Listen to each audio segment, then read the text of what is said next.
Telangana times న్యూస్కి స్వాగతం.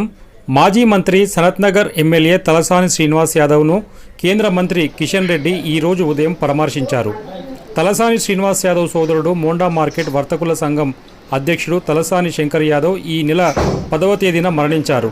విషయం తెలుసుకున్న కేంద్ర మంత్రి కిషన్ రెడ్డి ఆదివారం వెస్ట్ మరడ్పల్లిలోని రాధికా కాలనీలో శంకర్ యాదవ్ నివాసానికి చేరుకున్నారు.